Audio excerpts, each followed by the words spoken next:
예. 어떻게 잘 쉬셨습니까? 이제 그 진도를 8장부터 나가도록 그렇게 하겠습니다. 앞전까지는 우리가 이제 그 ABR의 기본적인 특징하고, 그 다음에 소프트웨어를 어떻게 쓰는지, 그 다음에 이제 ABR의 내부 구조 중에서, 기본적인 특징하고, 그 다음에 블락도, 그 다음에 이제, 내부에 있는 메모리 맵, 또 메모리 맵에서 IO 레지스터라고 하는 그 레지스터에 대해서 간략하게 알아봤고요. 그 다음에 우리가 이제 이 CPU를 쓰는 거는 그 IO 레지스터라고 하는 거를 하나하나 배우는 거더라. 이렇게 이제 정의를 했었습니다. 그래서 이제 오늘부터는 본격적으로 그 IO 레지스터를 어떻게 이용하고 어떻게 적용하는지를 우리가 한번 배워보도록 하겠습니다. 그 전에 앞서 여러분들이 C 언어의 강좌를 들은 분들도 있을 거고 그렇지 않은 분들도 있을 거라고 생각이 됩니다. 일반적으로 이제 C를 가지고 기본으로 하기 때문에 여러분들이 C에 대한 기본적인 지식은 가지고 있어야 합니다. 이쪽 강좌에서는 그게 깊게 다루지 않기 때문에 다른 강좌나 다른 문헌을 참고를 하시도록 하시고요. 우선 우리가 수업을 하는 데 있어서 필요한 그 C 언어 부분만 간략하게 정리를 하고 그 다음에 넘어가도록 하겠습니다. 자, 8장에 있는 내용은 일반적인 C에 대한 내용인데요. 자, C에 대한 내용을 우리 프로젝트를 통해서 보면서 설명을 드리도록 그렇게 하겠습니다. C, 우리가 이제 일반적으로 하드웨어에서 C를 쓰는 그 이유가 있습니다. 그 특징이 있고요. 실제 C라고 하는 이 언어는 우리가 이제 말을 배우는 거하고 똑같습니다. 하나의 언어예요.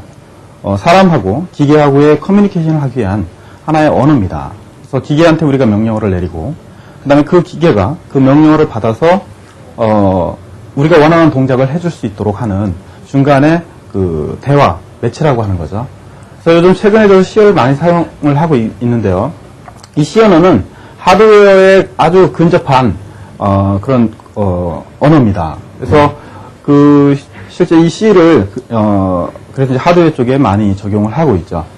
그 다음에 데이터 구조의 이제 공용체나 뭐 구조체 이런 것들을 지원을 하고요. 그 다음에 이제 실제 우리가 프로그램을 짜는 데 있어서 함수를, 그러니까 함수화를 시켜서 그런 다양한 함수를 쓸 수 있다라고 하는데 또 장점을 가지고 있죠.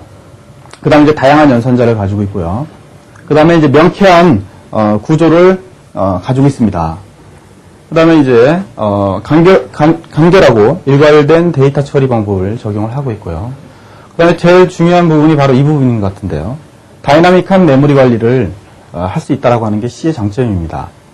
그래서 우리가 하드웨어 설계를 하다 보면 모든 하드웨어의 구조는 메모리로 이루어져 있죠. 그죠? 어드레스와 그다음에 데이터를 그 어드레스에 저장하는 그런 개념으로 되어져 있습니다.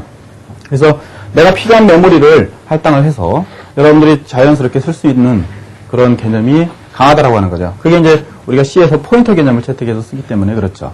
그 다음에 C의 또 기본적인 특징 중에 이식성이 강하다라고 하는 거죠. 실제 우리가 ABR에 관련된 마이크로 프로세서를 쓰려면 ABR에 대한 전용 컴파일러를 써야 합니다. 물론 어셈블러로 써도 마찬가지고요. 명령어가 다 다르죠. 그 다음에 C를 가지고 프로그램을 짜는 것도 마찬가지입니다. 근데 만약에 저희가 다른 CPU를 썼다. 8051이나 뭐 ARM이나 그러면 어셈블러를 다시 공부해야 한다는 그런 문제점이 생깁니다. 왜냐하면 CPU가 달라지면 구조가 달라지기 때문에 명령어 자체도 달라지게 됩니다. 근데 C는 기본적인 C 루틴은 다 비슷합니다. 물론 컴파일러 차이가 있기 때문에 약간의 모디파이는 필요하지만 그 형태나 포맷은 그대로 따라간다라고 하는 거죠. 그래서 어떤 CPU에서나 사용이 가능하다라고 하는 이런 이식성이 강한 그런 특징을 가지고 있죠. 그래서 우리가 또 C를 쓰는 이유 중에 하나가 되겠습니다. 자, C 언어와 어셈에 대한 차이를 잠깐 정리를 해봤는데요.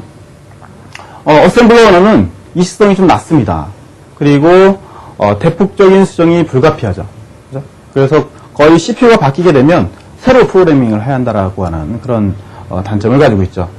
그래서 이제 대체적으로 보면은 다른 사람이 짰던 프로그램을 또 다른 개발자가 받아서 업데이트하기란 좀 어렵습니다. 그래서 그런 경우는 다시 짜야 하는 그런 프로그램을 처음부터 다시 짜야 하는 그런 상황이 발생을 하겠죠. 자, 그런 이제 특징을 가지고 있고요. 그 다음에 C 언어 특징 같은 경우는 아까 말씀드렸던 것처럼 어떤 하드웨어에서나 똑같은 루틴을 갖다가 쓸 수 있다라고 하는 거. 이게 이제 큰 장점이었고요. 그 다음에 이제, 단점으로 본다면, 단점은 적어놓지는 않았는데요. 단점으로 본다면, 어셈블러 같은 경우는 실제 뭐예요? 프로그램의 사이즈가 줄어들고, 그 다음에 속도가 빠릅니다. 그런 데서, 장점을 가지고 있고요.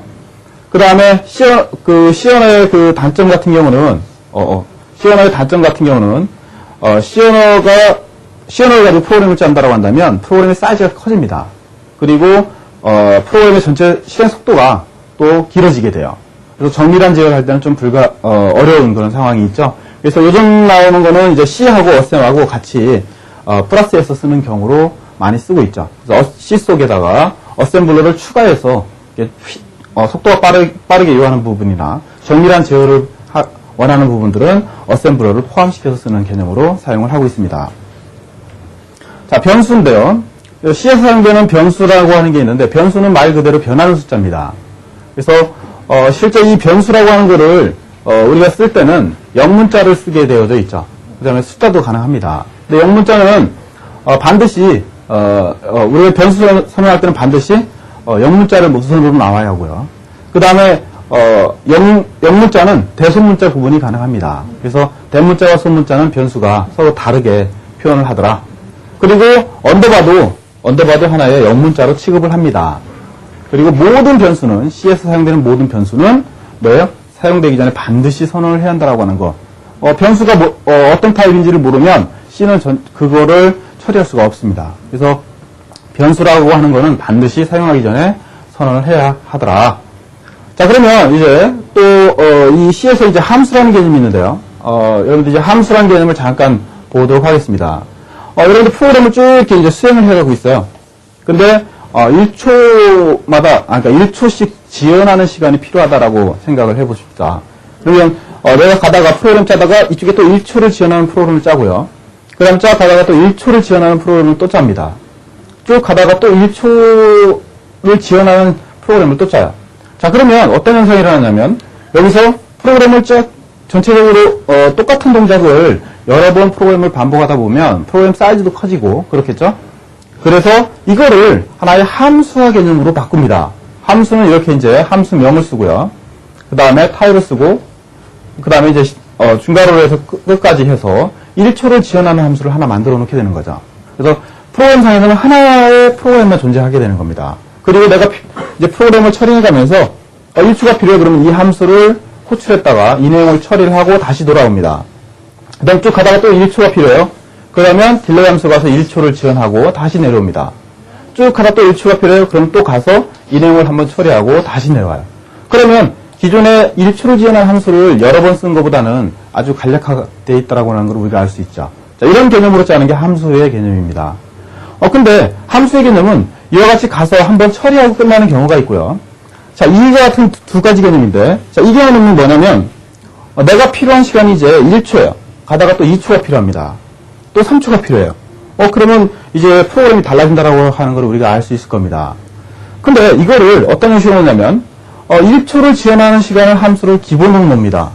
그리고 내가 인자를 받아요. 하나씩 받습니다. n은 이제 인자를 받는 거예요. 1이면 1 곱하기 1. 2면 2 곱하기 1. 그러니까 2초가 되겠죠? 3이면 3 곱하기 3. 3초가 될 겁니다. 그래서 이와 같이 프로그램으로 처리하면 딜레이 함수를 쓰고요. 그 다음에 인자를 1을 씁니다. 그럼 이 1값이 이 함수로 받아들여지게 되는 거죠. 그래서 여기서 1 곱하기 1이 돼서 1초가 되고요. 그 다음 쭉 가다 또 2초가 필요해? 그러면 함수를 또 호출합니다. 가서 2라는 인자를 넘겼으니까 이번에는 2 곱하기 1이니까 2초가 되겠죠? 그래서 우리가 원하는 2초를 지원했고요. 그 다음에 이거 이제 3초가 필요해요? 그러면 3의 인자를 넘겨줘서 이 함수 안에서 3이라고 하는 값을 곱해서 내가 원하는 시간만큼 시간을 만든 다음에 그 시간만큼 지연을 하는 거죠. 자, 이런 개념에 함수가 있다라고 하는 거죠.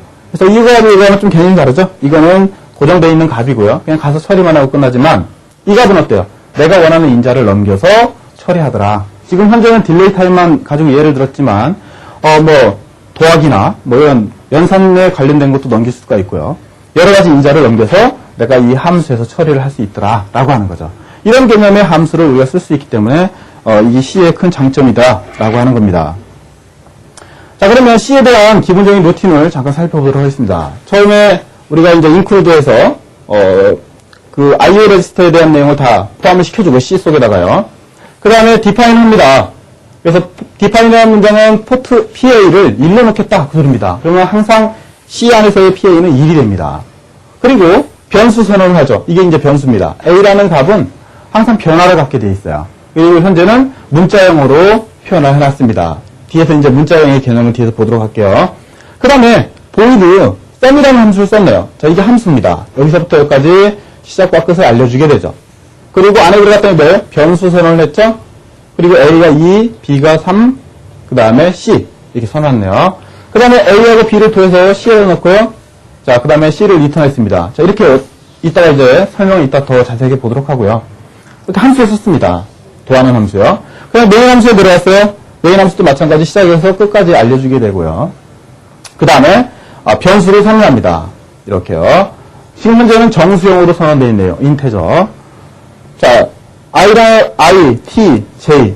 그 다음에 이 변수는 초기값을 설정할 수가 있습니다. J 이꼬르 0. 그럼 J가 0이 되는 거죠. 뭐 1로 할 수도 있고, 이렇게 초기값도 설정을 할 수가 있더라. 자, 그 다음에 문장을 썼죠? 폼을 썼습니다. 여기서부터 여기까지 이렇게, 반복하는 동작을 썼다고 봅시다. 그러면, 이 문장이 시작할 때는 항상 이와 같이 중괄호로 닫아주게 되죠. 그래서 C의 문장은 항상 열어주면 닫아주고, 열어주면 닫아주는 습관을 꼭 들일 수 있도록 하고요. 안에 들어가서 이제 쭉 프로그램 실행하다가 썸이라는 함수를 만났습니다. 그럼 얘는 무조건 어디로 가냐? 이 썸이라는 함수로 건너갑니다. 그래서 어때요?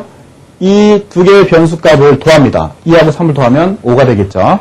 그 값을 C에다가 집어넣게 됩니다. 이게 대입이에요. 이 값을 C에다 넣어라. 그럼 C 값을 리턴해라. 그럽니다. 이 리턴이라고 하는 건 뭐냐? 이 C 값을 이 함수 바깥으로 넘겨라. 즉 메인 함수로 넘겨줘라. 그 소리입니다. 그러면 C 값이 어디로 넘어가냐면 이 T로 넘어오게 됩니다. 즉 T가 5가 되는 거죠. 자, 이런 식으로 함수의 개념은 앞전에 설명했던 것처럼 어때요? 이렇게 한 번만 처리하고 끝나는 경우, 그 다음에 값을 넘겨서 처리하는 경우, 그 다음에 이번 경우는 뭐예요? 함수에서 나온 결과를 어디로 넘겨줘요? 메인 함수로 넘겨주는 개념. 이 세 가지의 개념의 함수를 가지고 있다라고 하는 거. 그거를 꼭 명심을 하시고요. 그 다음에, 이와 같이 이제 C를 짜다 보면, 역슬래시를 두 개를 해서 주석 처리를 합니다.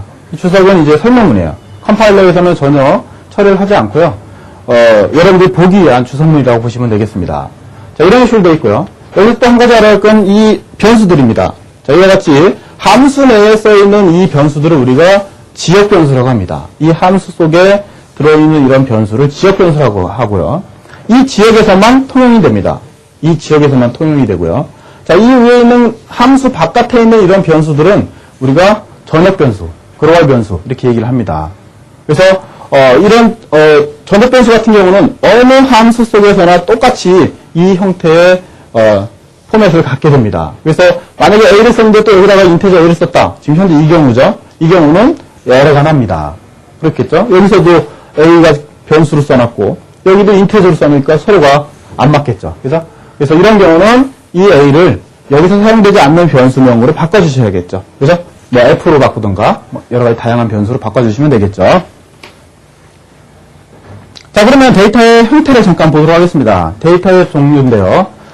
우리가 이제 변수를 설명할 때 이와 같이 이제 문자형, 정수형, 실수형 이렇게 나눠지게 되죠. 자, 그러면 문자형이라고 하는 거는 두 가지 타입으로 나눠집니다. unsigned 하고요. 그 다음에 signed 두 가지가 있는데요. 써도 되고 안 써도 됩니다. 자, unsigned라고 하는 거는 부호가 없다라고 하는 겁니다. 그러니까 부호라고 하는 거는 마이너스 부호 이런 걸 의미하게 되고요. 자, 이 경우는 뭐예요? 부호가 있는 경우입니다. 그리고 이 정수형은 캐릭터라고 하는 이 정수형은 8비트의 메모리 공간을 갖습니다. 8비트. 즉 예를 들어서 8비트라고 하는 건 이거가 되겠죠? 0000, 0000. 총 비트 수가 8개예요. 그 다음에 이 비트가 실제 초기 값은 헥사로 바꾸면 0x, 00이 될 거고요. 그죠? 10진수로 바꾸면 0이 됩니다. 자, 거기서부터 어디까지 스타트해요? 최대로 여기가 갈 수 있는 범위는 모든 비트가 다 1이 될 때까지 올라가게 됩니다. 이게 최대로 갈 수 있는 범위입니다. 이게 8비트가 갈 수 있는 범위예요. 그러면 최대값이 0x F가 될 거고요. 그리고 10진수로 바꾸면 255가 될 겁니다. 그러면 실제 부호가 없는 경우고요. 이 경우는. 그렇죠? 그래서 0에서부터 255까지의 범위를 갖더라. 그래서 캐릭터 변수로 상환하게 되면 그 변수는 0에서부터 255의 범위를 갖게 됩니다. 그런데 unsigned 같은 경우는 어떻게 할까요?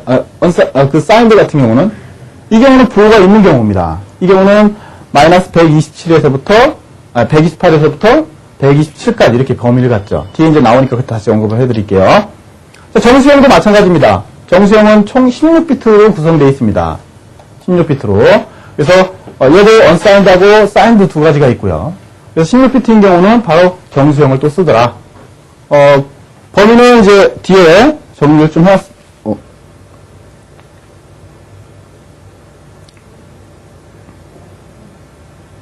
자, 범위는, 저기 빠졌네요. 그 범위는 책을 좀 참고를 하도록 하겠습니다. 자, 그 범위 책은, 지금 C 프로그램에서 페이지,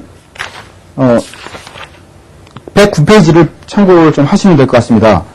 이 자료가 좀 빠졌어요. 109페이지에 보면 표 8-2라는 게 있습니다. 8-2번. 자, 거기 보면 캐릭터, unsigned 캐릭터, integer, unsigned integer 이렇게 이제 정의가 되어 있고요. 거기 보면 8비트에서 마이너스 128에서부터 127까지 이게요. 그 다음에 플러스인 경우는 0에서부터 255까지. 그 다음에 인테저인 경우는 마이너스 32,768에서부터 32,767까지. 그 다음에 unsigned integer 같은 경우는 0에서부터 65,535까지 가더라. 이렇게 이제 각각의 변수들이 갈 수 있는 범위가 이렇게 정해져 있습니다. 그래서 109페이지에 표를 참고해서 보도록 하시고요. 자, 그 다음에 우리가 이제 C에서 사용되는 산수 연산자들이죠. 연산자에는 이항 연산자가 있고요. 단항 연산자, 그 다음에 대입 연산자, 관계 연산자 이렇게 있는데요. 자, 이항 연산자는 우리가 쉽게 알 수 있는 뺄셈, 덧셈, 곱셈, 나눗셈 이거를 의미합니다. 그 다음에 단항 연산자는 이런 증가치와 감소치, 무슨 값을 내가 하나하나 증가하거나 감소하는 개념이라고 보시면 됩니다. 여기서는 뿔뿔, 플러스나 마이너스를 써서 내가 원하는 값을 하나하나 증가시켜 가거나 감소시켜 가더라. 자, 대입 연산자인데요. 대입 연산자는 이와 같이 이꼴로 하나를 표현합니다. 그래서 이거는 같다가 아니라 B값을 A에다가 넣어라. B값을 A에다 대입해라. 그 소리입니다. 자, 그러면 이런 대입 연산자는 앞에 위에서 봤던 이항 연산자와 같이 씁니다. 항상 이항 연산자가 먼저 나오고요. 대입 연산자가 뒤에 나오게 됩니다. 그러면 이거의 의미는 뭐예요? A하고 B를 더해서 A에다가 대입해라. 그 소리입니다. 이 경우는 빼는 거죠? A에서 B를 빼고요. 그 결과를 A에다 넣어라. 이 경우는 A하고 B를 곱해서 A에다가 넣어라. 이 경우는 A하고 B를 나눠서 A에다 넣어라. 그 다음에 A하고 B를 나눠서 나머지를 A에다 넣어라. 자, 이런 식으로 이항연산자하고 그 다음에 대입연산자를 같이 쓰더라. 자, 그 다음에 관계연산자죠. 자, 관계연산자는 크다, 크거나 같다, 작다, 작거나 같다. 항상 같다가 뒤에 나옵니다. 헷갈리지 않도록 하십시오. 그 다음에 같다라는 표현은 이 꼴을 두 개를 가지고 표현하죠. 그 다음에 같지 않다는 앞에다가 느낌표를 이렇게 찍어주게 됩니다. 자, 그 다음에 and, 그 다음에 or 이렇게 이제 표현을 하고요. 자, 그 다음에 조건연산자가 있는데요. 조건연산자는 이와 같이 A가 2보다 크다고 한다면 앞에 조건문이 나오고요. 그 다음에 물음표가 나오고 그 다음에 이 뒤에 있는 문장 1번 그 다음에 문장 2번이 나오게 되는데 이 문장이 참이면 첫 번째의 값을 B에다가 넣어라. 그 다음에 이 값이 거짓이면 이 논리가 거짓이면 뒤에 있는 A-2라는 값을 B에다 넣어라. 이 소리입니다. 그래서 이 값이 참이냐 거짓이냐에 따라서 첫 번째 값을 내가 쓸 건지 두 번째 값을 쓸 건지를 이렇게 이제 비교하는 조건연산자 이렇게 나눠져 있고요. 자, 그 다음에 비트 연산자. 자, 이 비트 연산자는 비트 단어로 내가 뭔가를 처리하고자 할 때 쓰는 연산자들이죠. 그래서 이렇게 물결 모양이 있고요. 그 다음에 and, or 이렇게 이제 꺾기가 있죠. 자, 여기서 이 and라고 하는 거는 비트 논리 곱입니다. 그래서 비트 단어로 논리 곱을 하고자 할 때. 그 다음에 이건 뭐예요? or, 비트 논리 합 or를 표현하고요. 자, 이 심볼은 일자처럼 보이지만 이거는 우리 키보드에 원자 표시 위에 있는 이렇게 점으로 찍어 있는 두 가지의 점으로 찍어 있는 거를 의미합니다. 그래서 원자를 누르시면 돼요. 그 다음에 이거는 꺾이는 익스크루소어입니다. 익스크루소어. 그래서 익스크루소어 표현이고요. 이거는 부정, 보수를 의미합니다. 보수.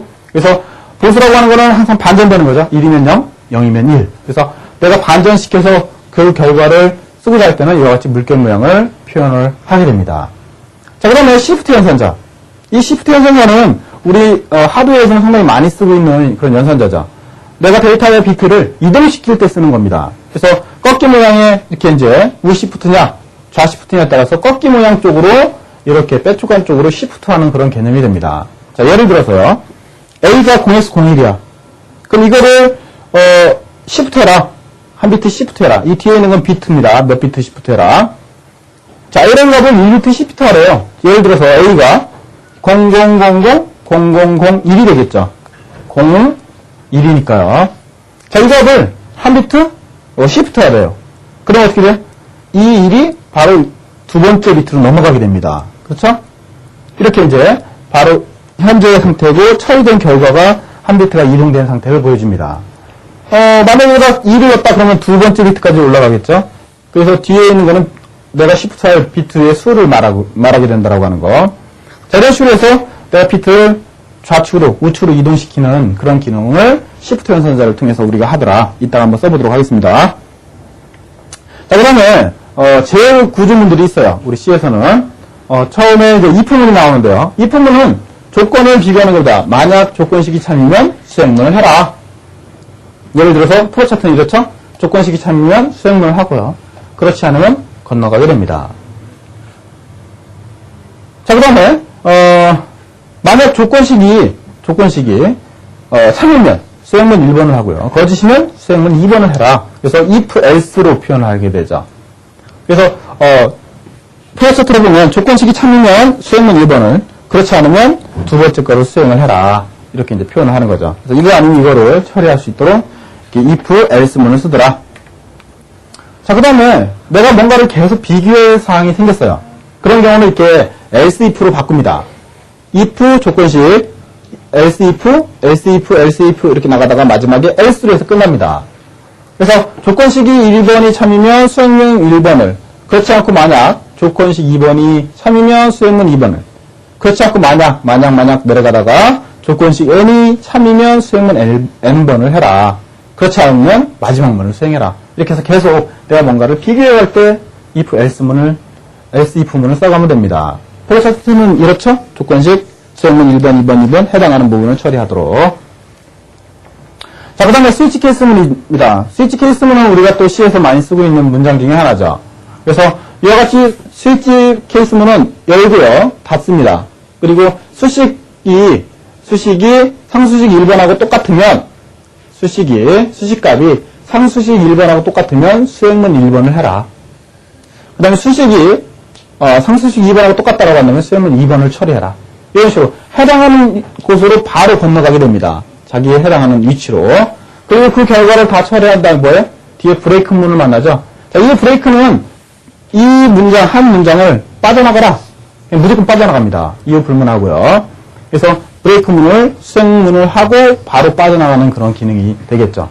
그러면 이것도 저것도 아닌 상태, 디폴트 아닌 경우, 마지막인 경우는 이 디폴트 문장을 수행을 하고 빠져나오게 됩니다. 그거를 플래차트로 그리면 이렇게 되는 거죠. 그래서 계속 비교할 필요 없이 내가 원하는 위치로 건너가서 그 내용만 처리하고 나오게 되는 이런 문장이 바로 스위치 케이스문이 되겠습니다. 자, 그 다음에 while문. 자, 우리가 while문을 또 C에서 많이 쓰게 되는데요. 자, while문은 이렇게 조건문이 나오고요. 그 다음에 조건식이 참이면 수행문을 처리하게 됩니다. 프로차트로 보면 쭉 내려가다가 조건식이 참이면 수행문을 수행을 하고요. 다시 돌아옵니다. 그래서 조건식이 참이면 계속 비빔이 돌게 되고요. 거짓이면 빠져나오게 되는 거죠. 그래서 다음 문장으로 넘어갑니다. 자, 그 다음에 do while문인데요. 자, do while문은 뭐냐? 얘는 무조건 한번 처리를 해봅니다. 그리고 비교를 해요. while문에서. 그래서 조건식 비교한 다음에 또 참이면 다시 돌아와서 다시 처리하게 되는 거죠. 그래서 얘는 무조건 한번 처리해보고 비교를 한다라고 하는 거. 그래서 while문과 두 가지의 차이점을 좀 알아두시면 좋을 것 같아요. 얘는 무조건 처리를 해보고 비교한 다음에 거짓이면 빠져나오고 참이면 다시 돌아가서 다시 수행을 하더라. 자, 그리고 while문의 안에 조건문이 1이다 라고 하면 이 문장 안의 내용을 계속 반복하는 그런 기능으로도 쓰더라. 이렇게. 자, 그 다음에 for문이죠. 자, 이 for문은 계속 내가 반복을 하고자 할 때 쓰는 문장입니다. 그래서 처음에 촉기값이 나오고요. 그 다음에 비교식이 나오고요. 그 다음에 진감치가 나옵니다. 그래서 내가 원하는 만큼 수행문을 처리할 수 있는 그런 기능이 되겠죠. 자, 예를 들어서 메인 함수가 있고요. 그 다음에 for문 i가 0에서부터 i가 100보다 작은 것까지 하나하나 증가시킵니다. 그죠? 그래서 이 안에 있는 문장을 내가 몇 번? 100번을 수행합니다. i가 0일 때 한 번, i가 1일 때 한 번, i가 2일 때 한 번, i가 3일 때 한 번 이렇게 한 번씩 계속 처리를 하는 거예요. 그래서 100번의 내용을 처리를 하고 100번이 되면 빠져나오게 되는 거죠. 그죠? 그래서 내가 원하는 개수만큼 뭔가를 반복을 하고자 할 때 이 포문을 쓰더라. 자, 프로 차트는 이렇죠? 자, 그 다음에 이제 메인 함수하고 함수를 쓴 거를 한번 보도록 하겠습니다. 자, 이와 같이 메인 함수가 쭉 여러 개고요. 그 다음에 포문을 썼죠? i가 0에서부터 100보다 작은 것까지 하나하나 증가시킵니다. 100번을 수행한다는 소리겠죠? 자, 딜레이 타임이네요. 딜레이 함수를 만났고요. 인자가 뭐예요? 100입니다. 100. 그러면 딜레이 함수로 가요. 그러면 d타임으로 100이라는 값이 받아집니다. 그리고 뭐예요? i가 0에서부터 d타임만큼 하나하나 증가시킵니다. 즉, 여기서 내가 원하는 100까지 하나하나 세고 있는 동작을 하는 겁니다. 즉, 시간을 지연하고 있는 거죠. 아무 동작도 않고 그냥 카운팅만 하고 있습니다. 0, 1, 2, 3, 4 이렇게요. 그래서 내가 원하는 시간만큼 시간 지연을 하게 되는 겁니다. 100이면 100만큼, 200이면 200만큼, 1000이면 1000만큼 이렇게 이제 수행을 하겠죠. 자, 그런 식으로 이제 수행을 하더라.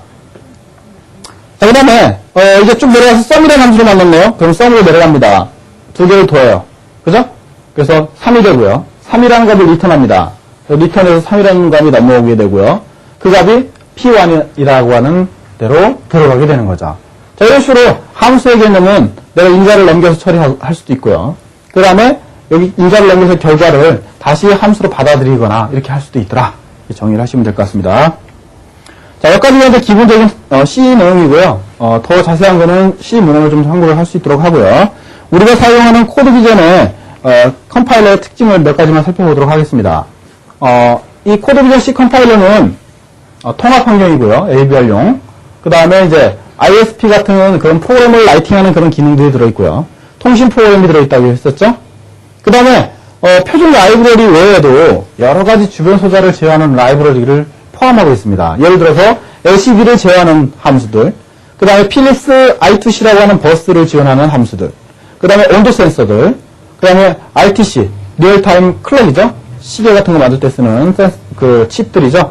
이런 것도 지원을 하고요. 달라스 원와이 프로토콜도 지원하고요. 온도 센서, SPI, 딜레이 함수 이런 것들을 다 지원을 하더라. 그 다음에 자동 소스 생성기까지도 포함이 되어 있는 거죠.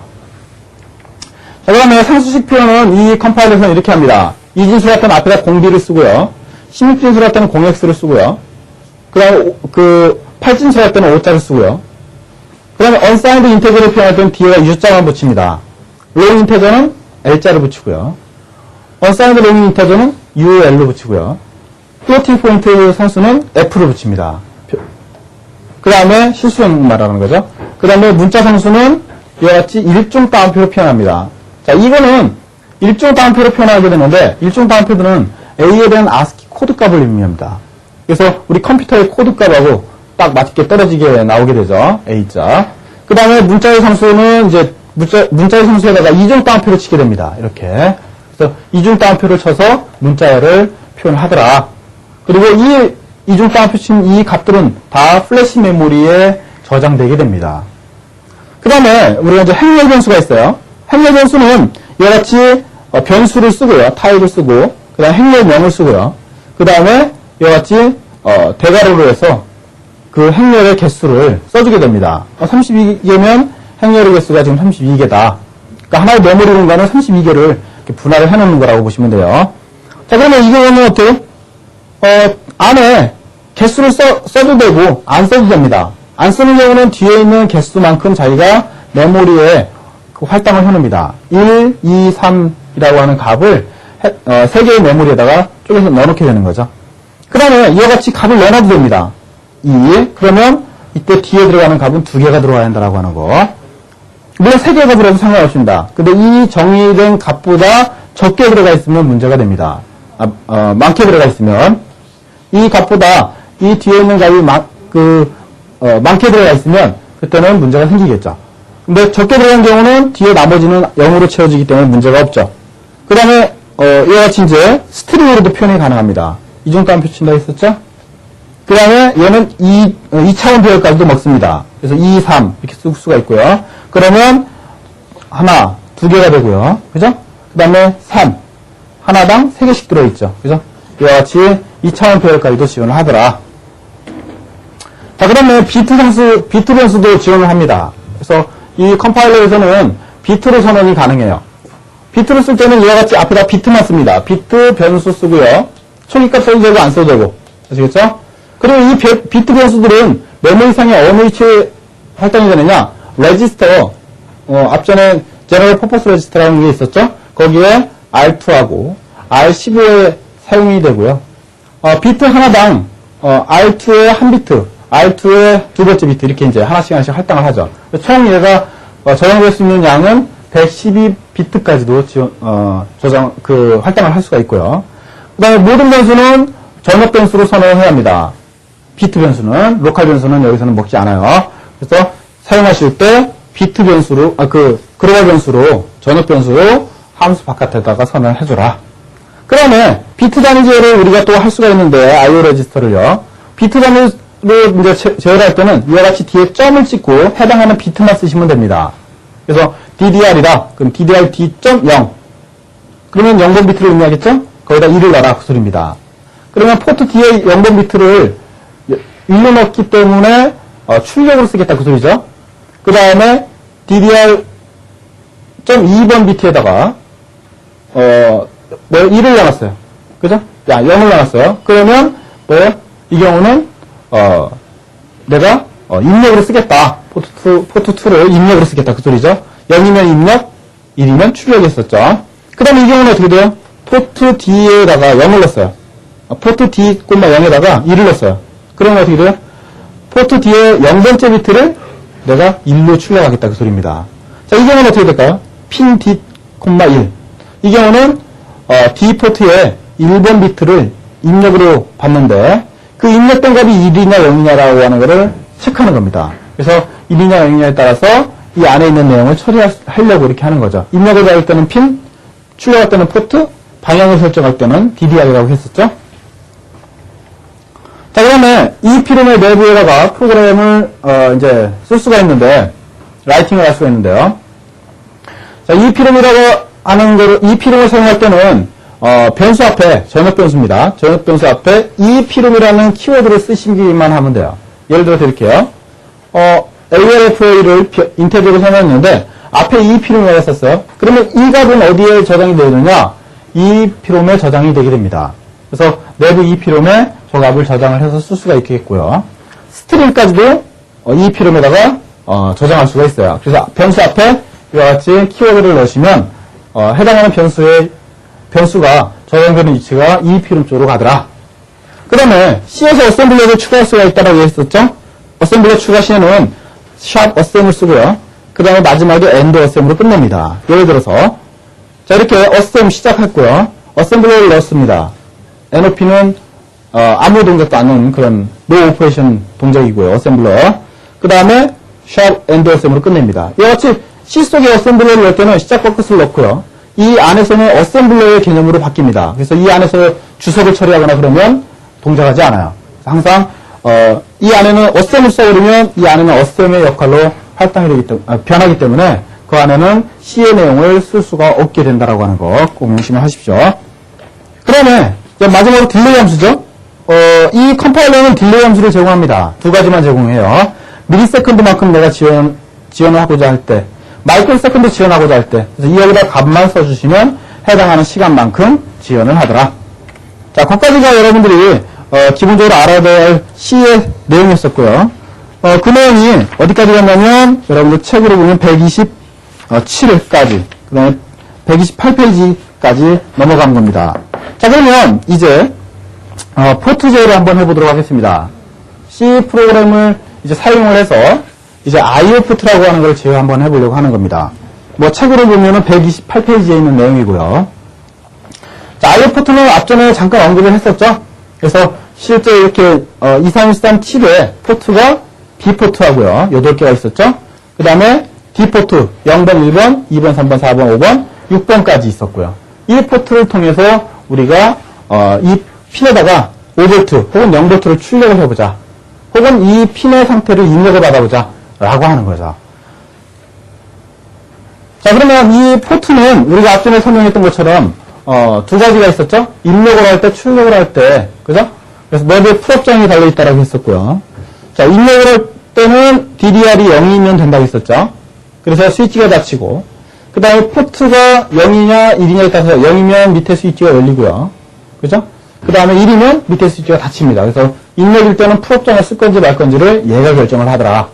그리고 입력을 받으면 내가 여기다 이제 포트에다가 0을 넣었어요. 그럼 스위치가 열리고 이 상태가 그대로 전달이 됩니다. X면 X, 그러니까 하이면 하이, 로면 로 이렇게요.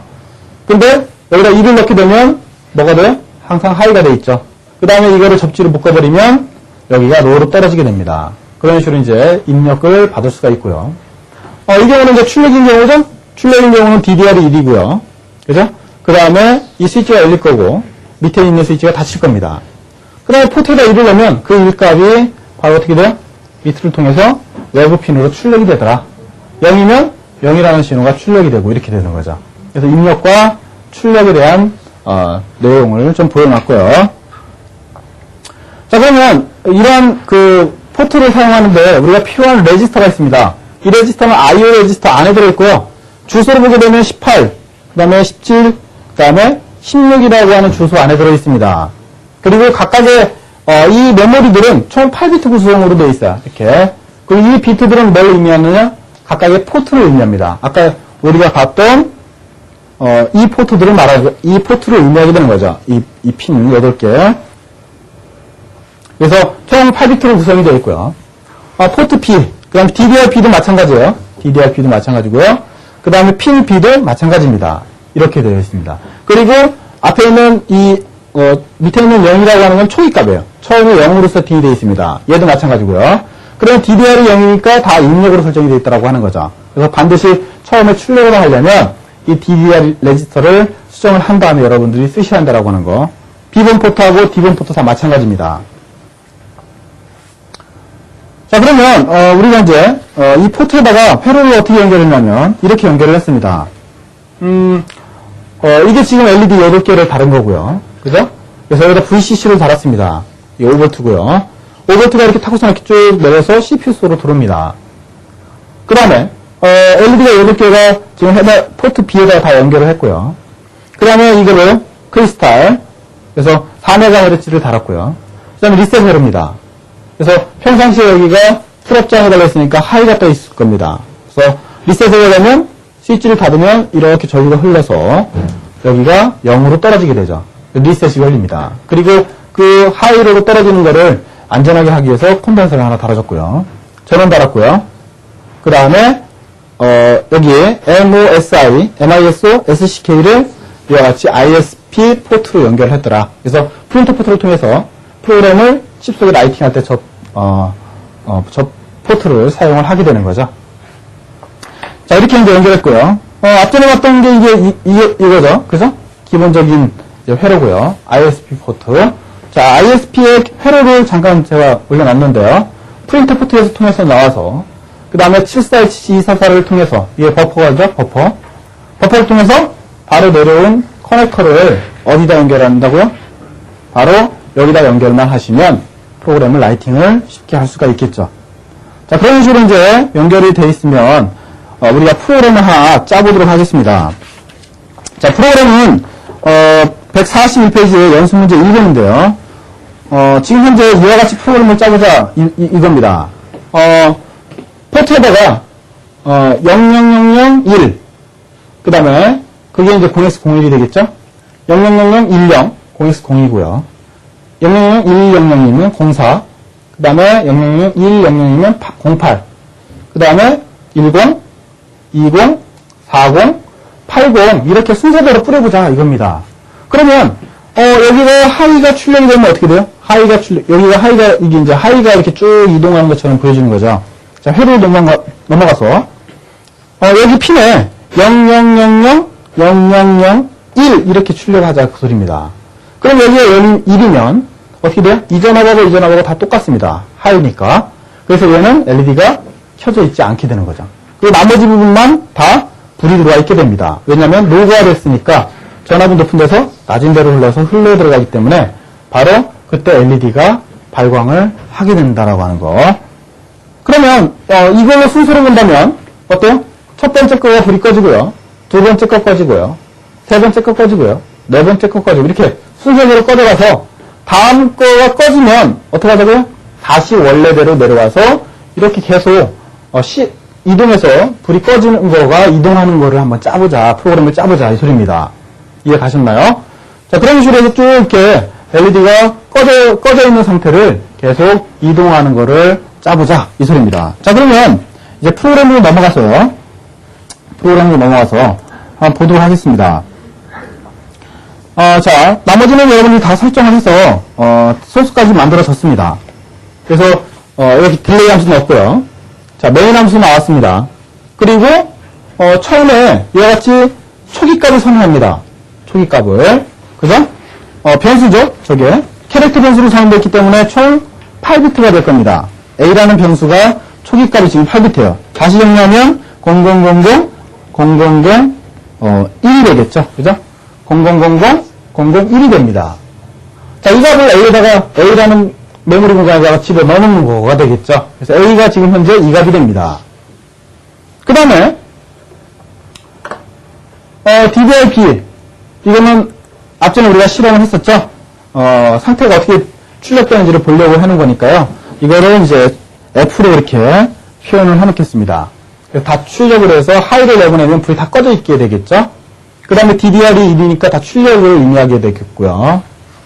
그 다음에 이 시간제는 이 초기 상태를 보기 위해서 시간제를 하는 거니까 지워도 되고요. 뭐 넣어놔도 상관없습니다.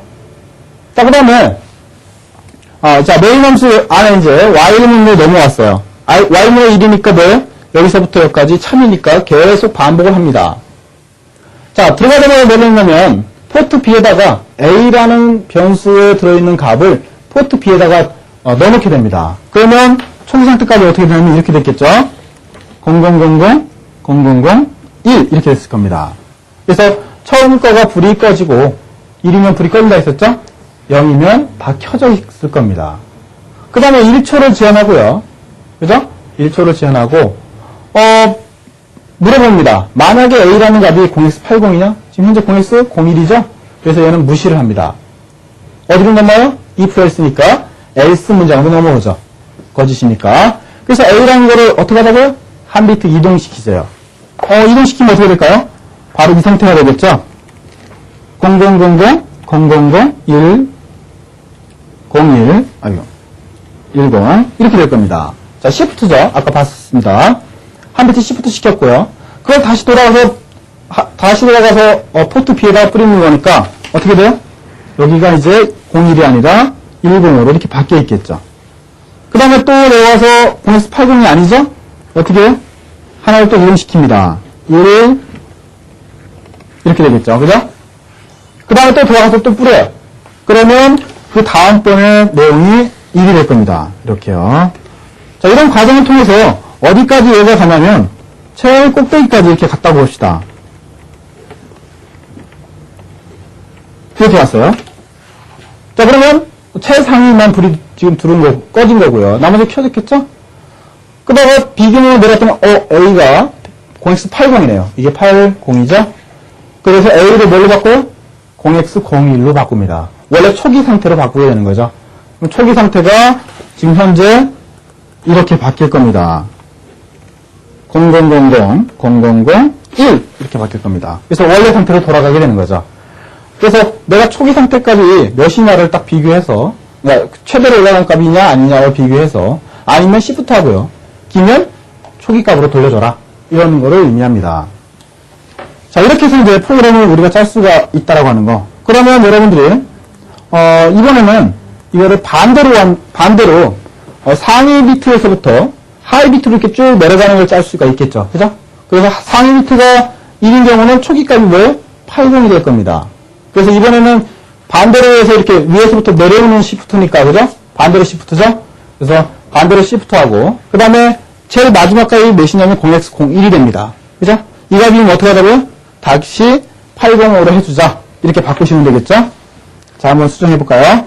그러면 우리가 소스에서 초기값만 바꾸시면 될 거예요. 초기값 몇으로? 805로 바꾸시고요. 802는 어떻게 돼요? 1, 0000, 0이 될 겁니다. 그럼 처음에 이렇게 찍혀지겠죠. 그죠? 제일 상위가 1인 상태로 찍힐 거고요. 그 다음에 시간 지연한 다음에 비교문이 어떻게 바뀌어야 돼요? 아까 얘기했던 것처럼 0, 1로 이렇게 바뀌어야겠죠. 그리고 01이 되면 어떻게 하자고요? 0x 805로 바꾸자. 이렇게 하면 되겠죠? 그리고 자, 시프트는 이번에 어떻게 해야 돼요? 반대로 시프트 해야겠죠? 그래서 이 부분을 꺾기를 다시 이렇게 이제 표현합니다. 자, 이렇게 다 했으면 클릭을 하고요. 그 다음에 다운로딩 한다, 메이크를 하고요. 자, 다운로딩 한번 해보도록 하겠습니다. 지우고요. 플래시로 해서 다운로딩 하면 되겠죠. 자, 그러면 자, 이렇게 이제 변하는 걸 우리가 볼 수가 있습니다. 상위 비트에서부터 이게 이제 이쪽이 상위고요. 이쪽이 하이 비트입니다. 그래서 상위 비트에서부터 하이 비트를 LED가 이렇게 내려오는 것을 우리가 알 수가 있겠죠. 자, 이런 식으로 해서 여러분들이 실험을 해보면 하이에서 상위로 올라가는 거, 상위에서 하이로 내려오는 거, 이거를 계속 왔다 갔다 하면 여러분들 자동차에 있는 키트를 만들 수가 있게 되는 거죠. 그래서 여러분들이 한번 그 왔다 갔다 하는 거는 여러분들이 직접 짜볼 수 있도록 그렇게 하시면 되겠습니다. 자, 그래서 이 LED는 여기까지 수업을 하고요. 그 다음에 다음 챕터로 해서 다음으로 넘어가도록 하겠습니다.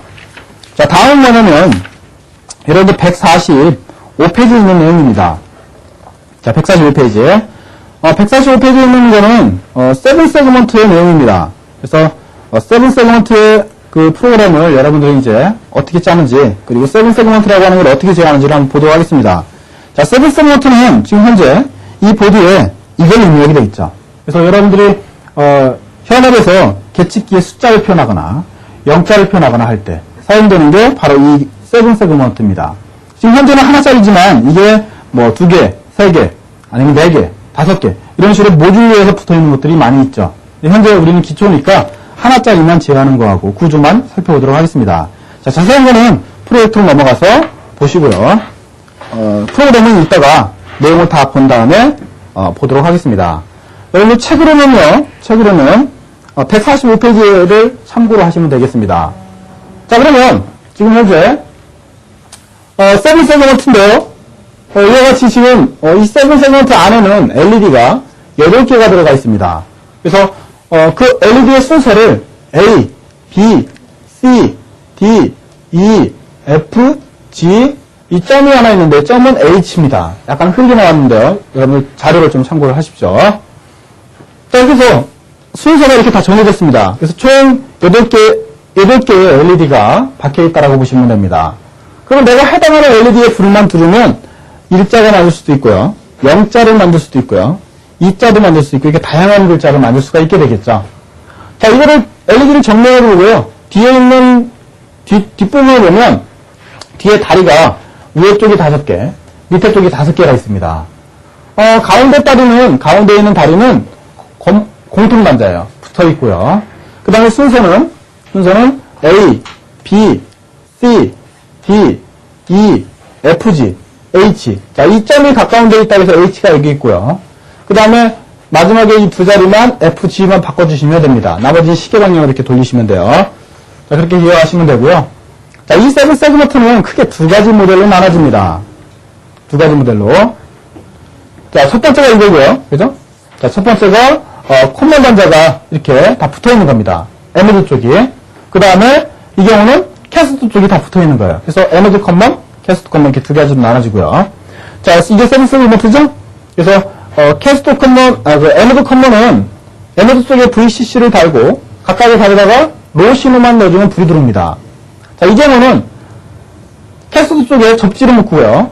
각각의 다리에다가 5V, 즉 하이 신호를 내보내면 불이 돌아요. 그래서 이거는 하이 신호에 의해서 불이 켜지는 타입이고요. 이 경우는 로우 신호에 의해서 불이 켜지는 타입. 이렇게 두 가지 모델로 나눠져 있습니다. 자, 그러면 어떻게 우리가 불을 켜느냐? 자, 이렇게 합니다. 자, A, B, C에서부터 이렇게 되어 있고요.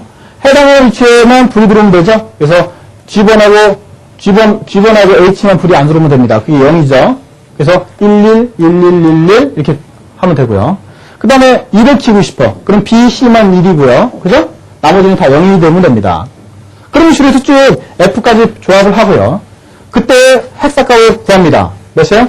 3, F, 0, 6, 5, B 이런 식으로 해서 쭉 16개의 데이터 값을 우리가 만들 수가 있게 되는 거죠. 그리고 이 경우는 뭐? 하이 신호에 의해서 우리가 불이 켜는 타입이더라. 그래서 에너드 캐슬 커먼 타입인 경우에 이렇게 되고요. 지금 현재 여러분이 사용되는 거는 이 타입이 아니라 에너드 커먼을 사용하고 있습니다. 즉 로 신호에서 불이 켜는 타입으로 되어 있으니까 이 신호를 반전해서 쓰셔야만 여러분 LED는 불이 켜지게 됩니다. 아시겠죠? 서로 에너드와 캐스터는 반대된 신호를 넣어줘서 불을 켜더라.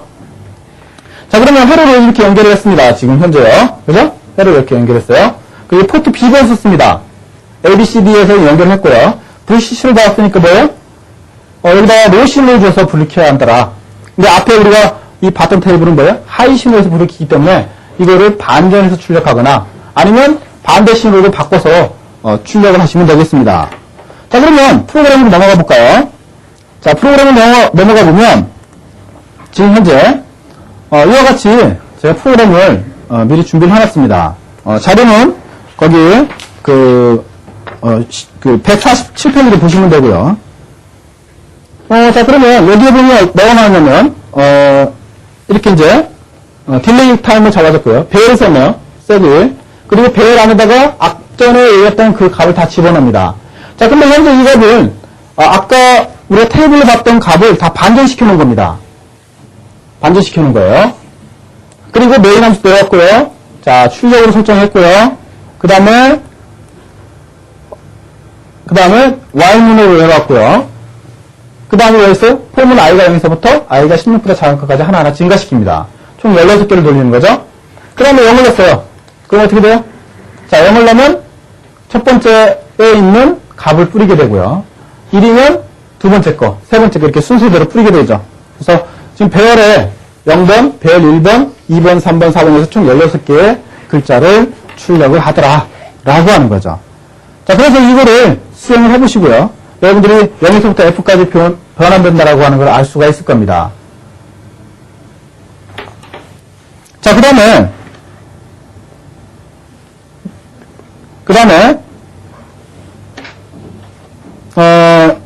이번 보드로 잠깐 넘어왔어요. 자, 보드로 잠깐 보도록 하겠습니다. 보드에 보면, 여기 이제 점프핀이 있어요. 지금 현재는, LED를 켜기 때문에 딥 스위치를 첫 번째 거를 온시켰었습니다. 근데 이번에는 이제 두 번째 세그먼트를 보기 위해서 이와 같이, 두 번째 스위치를 닫아주시고요. 그러면 이제 세그먼트에 불이 들어옵니다. 그러면 아까 우리 그 프로그램 짰던 거를 컴파일 한 다음에요. 라이팅을 한번 해보도록 하겠습니다. 자, 라이팅을 하시면 다 지웠습니다. 그 다음에 세그먼트의 내용을 이렇게 이제 라이팅을 했어요. 0, 뒤집어졌네요. 자, 0, 1, 2, 3, 4 이렇게 해서 지금 표현이 되죠? 자, 이런 식으로 해서 글자를 우리가 표현할 수 있더라 라고 하는 거죠. 그래서 여러분들이 그 심볼을 바꿔서 다양한 글자를 한번 표현해 볼 수 있도록 하시고요. 자, 그러면 이번에 실험은 뭐냐면 이 지금 서브모터를 한번 제어를 해보려고 합니다. 자, 이 서브모터는 우리가 이제 산업 현장에서 많이 쓰고 있는 모터입니다. 그래서 하드용으로도 많이 나오고 있고요. 그 다음에 현업에서도 많이 쓰고 있는 그런 모터 중에 하나예요. 이 모터의 제어 방법은 아주 단순합니다. 여기에 보면 이렇게 세 선이 나와 있어요. 세 선이 나와 있는데 이 선 중에 흰 선은 신호를 넣고요. 빨간색은 플러스 전원, 검정색은 마이너스 전원, 접지 이렇게 돼 있어요. 그리고 여기다 신선에다가 신호만 넣어주면 얘가 정력으로 회전을 하고요. 회전은 180도 회전이 아니라 320도 회전은 안 되고요. 딱 180도만 회전이 됩니다. 그리고 이거는 노블록사에서 신제품으로 개발된 내용이니까요. 거기서 이제 문의를 하시면 될 것 같고요. 자, 그러면 이 모터를 한번 우리가 제어하기 위해서 이 보드에 보시면 세븐 세그먼트 옆에 J2번, JP2번, JP3, JP4번에 커넥터가 있어요.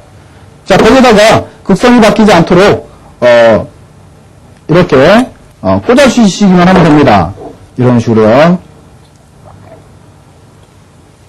자, 이렇게 꽂아주시고요. 신속이, 즉 신호가 들어가는 쪽이 이 세븐 세그먼트의 맞은편 쪽입니다. 아시겠죠? 전원이 가운데고요. 그다음 접지가 세븐 세그먼트 쪽이 접지입니다. 이거 바꿔 끼면 모터가 탑니다. 그래서 확실히 잘 연결을 해주시고요. 자, 그러면 이거를 제어하는 방법을 잠깐 보도록 하겠습니다. 프로젝트로 넘어와서. 자, 프로젝트로 넘어와서 보시면, 서브 모터는 이와 같이 제어를 합니다. 플러스 90도에서 마이너스 90도까지 회전을 하고요. 각각을 회전시키려면 이와 같이 펄스를 보냅니다. 그래서 이렇게 하이가 되는 시점이 시간이 얼마나 되느냐에 따라서 모터가 각도가 달라집니다. 그래서 처음에 1.5ms를 줬다. 그러면 모터가 정지해 있게 됩니다. 그 다음에 이 펄스의 폭을 1ms를 했다. 그러면 45도 회전합니다. 그 다음에 이 하이가 되는 펄스의 폭을 2ms를 했다. 그러면 플러스 쪽으로 갑니다. 근데 만약에 시간을 더 줬어요. 0.7ms까지 지원했습니다. 그러면 마이너스 90도. 그 다음에 2.3ms까지 줬다. 그러면 플러스 90도로 이렇게 움직입니다. 그래서 왔다 갔다 이렇게 할 수가 있게 되는 거죠. 자, 이걸 실험하기 위해서 회로들을 이렇게 연결했어요. 그래서 우리 포트 B번에 5번, 6번, 7번에다가 이렇게 신호를 줄 수 있게 연결을 했고요. 나머지 전원, VCC하고 접지를 연결했습니다. 그래서 아까 회로를 연결한 내용이고요. 자, 프로그램으로 넘어가서 그러면 프로그램을 잠깐 볼까요? 자, 이게 이제 프로그램인데요. 저희가 지금 함수화를 만들었습니다. 자, 함수화를 만들었는데 서브 이니셜라이즈라고 하는 함수고요. 그 다음에 예제는 프로그램 8-3번이니까요. 소스 디렉토리에 있는 프로그램 8-3번을 참고를 하시면 되고요. 자, 포면 i가 1에서부터 20까지 돌고요. 포트 B, 5번, B,7에다가 뭘 했어요? 하이를 보냈습니다. 그리고 1.5ms 지원했습니다. 그리고 0을 내보냈어요. 그 다음에 5ms를 지원했습니다. 자, 그러면 하이가 되는 시점이 뭐예요? 1.5ms가 된 거죠? 그래서 모터가 정지해 있게 됩니다. 그 다음에 쭉 넘어가서요. 서브 9로 가볼까요? 처음에 i가 1에서부터 30까지 하나하나 증가시키는데요. 하이가 된 시점은 몇이요? 1.8ms로 했네요. 그 다음에 로우가 10ms고요. 자, 이거를 계속 반복하면 어떻게 돼요? 플러스 쪽으로 이동하게 됩니다. 그리고 이번에는 뭐예요? 시간을 좀 바꿨죠? 그래서 이번에 1.2ms네요. 항상 기존에 1.5ms고요. 시간 지연은 이 정도였으니까 이번에는 플러스 쪽에서 어떻게? 마이너스 45도 쪽으로 이렇게 옮길 겁니다. 이거를 계속 반복하면 어떻게 돼요? 모터가 이렇게 왔다 갔다 이런 증상을 하게 됩니다. 그래서 메인 함수에 이와 같이 서브 이니셜라이즈를 하고요. 그 다음에 서브 고를 계속 반복했습니다. 자, 그럼 이거를 컴파일 하시고요. 그 다음에 다운로딩을 한번 해보도록 하겠습니다. 지우시고요. 그 다음에 프로그램을 다운로딩을 했습니다. 자, 그러면 돌아와서 모터가 회전하는 걸 한번 보도록 하겠습니다. 자, 이런 식으로 지금 회전을 하죠. 그죠? 45도 정도의 회전각을 갖습니다. 이런 식으로 해서 모터를 우리가 이동을 시켜서 이걸 가지고 로봇을 만들거나 여러분들 뭐 요즘 이족 보행도 많이 하고 하는데요. 이거를 가지고 이족 보행도 만들고 이런 이제 다양한 로봇을 만들고 있습니다. 그래서 여러분들이 이제 더 많이 움직이고 싶으면 딜레이 타임을 좀 많이 늘려가면서 확인을 해볼 수 있도록 그렇게 하시면 좋겠습니다. 자, 오늘 수업은 여기까지 하시고요. IO 포트를 이용해서 세븐 세그먼트 LED 서브 모터를 제어를 해봤습니다. 저는 다음 시간에 이제 LCD 파트에서 다시 뵙도록 하겠습니다. 세그먼트